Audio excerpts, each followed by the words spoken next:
Meteorologist Mike Konopka here for a little afternoon update on Monday, February 17th. And a lot has changed over the last 24 hours. You can bet the house on that. But for those of you that are writing the storm off, just hold your horses. There's still a lot of time left and some discrepancies in some modeling, which I'll go through with you and let's see what this is going to bring us.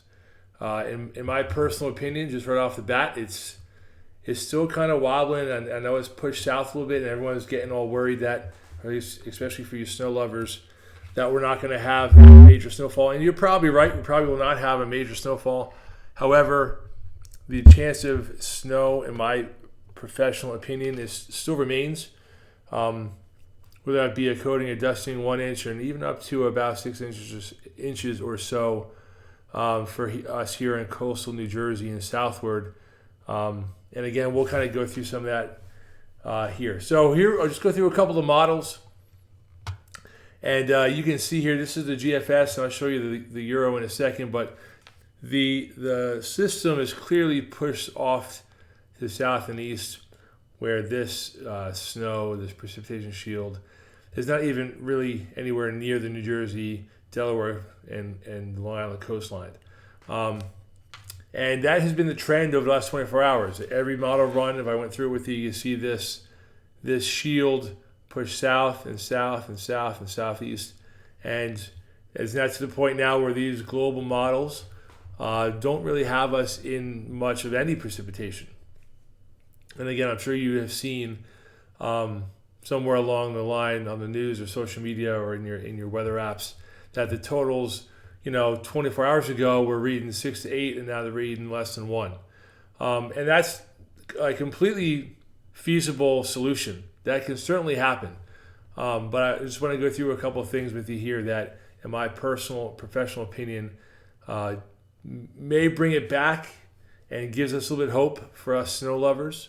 And again, it's still a little early, and I'll go through that with you as well. So here's the GFS model. As I said, the low is well off the coast of North Carolina, and I can compare that with the Euro model at the same time frame, 7 a.m. Thursday morning.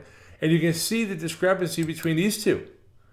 So both of them have moved south. The GFS more southeast, the Euro more south. And there's a huge discrepancy right here, right? Now, for us in New Jersey, for us that live here, it doesn't mean much.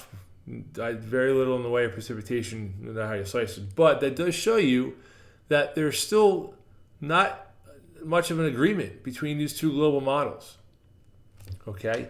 So they're still trying to work things out. They're trying to work through the data and work through the observations that are taken every 6 hours and input into these things. Now let's take a look at the NAM model, which both the Euro and GFS were run this morning at 7 a.m. So these are the most recent ones today. We're expecting new data out within the next 2 hours. But this is the new NAM model that was run at 1 p.m.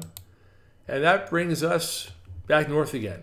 And I'll just show you real quick the 7 a.m. NAM run. Again, had us south. Not really much in the way of any precipitation. Maybe an inch or two. But we go to the latest run, and that brings it just a tick north. And not only that, you can see how this precipitation shield from the low center outward just expands. Oh, sorry about that. We are looking at a wider precipitation field in this particular model. So that, even though the low is still off the coast of California, it brings the snow more northward because the precipitation shield is larger. If I go back and compare it to the GFS and the Euro, maybe not as much. Maybe not. Okay? But regardless, the latest NAM brings us back here. And again, you take a look at the centers, the low centers here between the NAM, the Euro, and the GFS, and those three particular models are all over the place. Now, there's other models that are run as ensembles. So what they do is they just go through different solutions and they put them all on one grid. And this is one of the Euro solutions, for the Euro ensembles, which was again run at 7 a.m. this morning.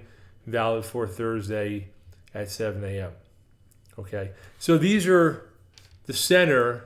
All these little L's, they represent all the different ways that this system could evolve, according to the Euro physics inside the model. Okay, so these are all the different possible solutions here, all within that grid. Okay, and then basically it takes the average and it puts the average of them all right there. Now, compare this to the actual Euro, the Euro model guidance, not the ensemble, but just the operational model. Okay, so I just want to take a note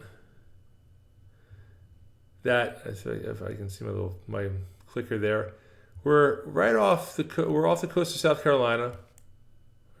Okay, maybe off the coast of Charleston straight out.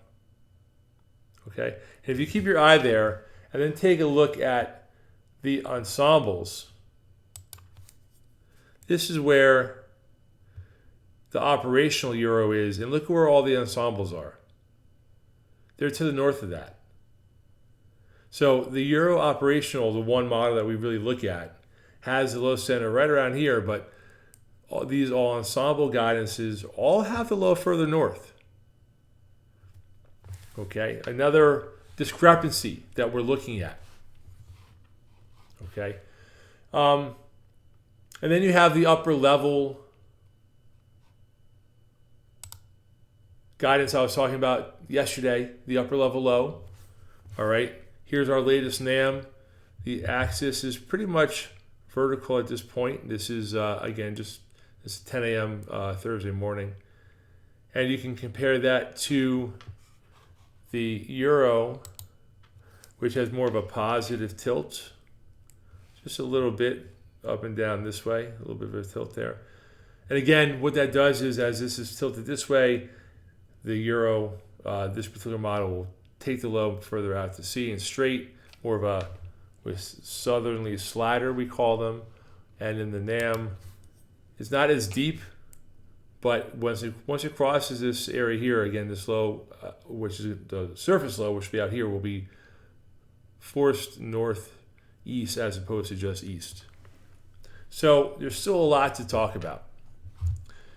Real quick, let's take a look at some of our snowfall totals. And this is the latest NAM model to come out. This was just released. The models will run at 1 o'clock. It just came out within the hour. It's about 5 o'clock right now, Eastern time. I go back to the last run, and you see how all that swath is south. You go back 12 hours ago, again, south. And then all of a sudden now, at the 1 o'clock run, we bring it back north and west. So I'll be curious to see what the Euro and the GFS 1 p.m. model runs look like. The GFS should be coming out relatively soon. The Euro probably more like 6:30 or so tonight. But like I said, it's not completely out of the works yet. There's still some hope for you snow lovers. This is a very, very tricky storm to forecast, as you can imagine. And sometimes the excitement of a big northeast blizzard / snowstorm takes away the science a little bit. You're blinded by the excitement and not focus on the science, and that's happened to a lot of people, myself included. But now we're going to refocus here and keep looking at the science behind it and what can happen, and with an open mind. So we're gonna end it there. Again, as new data comes out, follow us on our social media sites, and we'll keep you posted and keep you updated. And that will just about do it. So we're just hoping that this particular map I'm leaving you with is going to be the verification. This is not my official forecast. I still think that's going to be a little bit high, but I do think that somewhere along the coast of New Jersey we're going to get some snow. And again, I can say the same thing tomorrow, and it can be completely different. So keep that in mind. We're just following the science here and see where it takes us. So you guys have a great night. Follow us on our socials for some more updates later tonight and into tomorrow morning. And don't forget, the weather is the weather. You can only hope it gets better. We'll see you next time.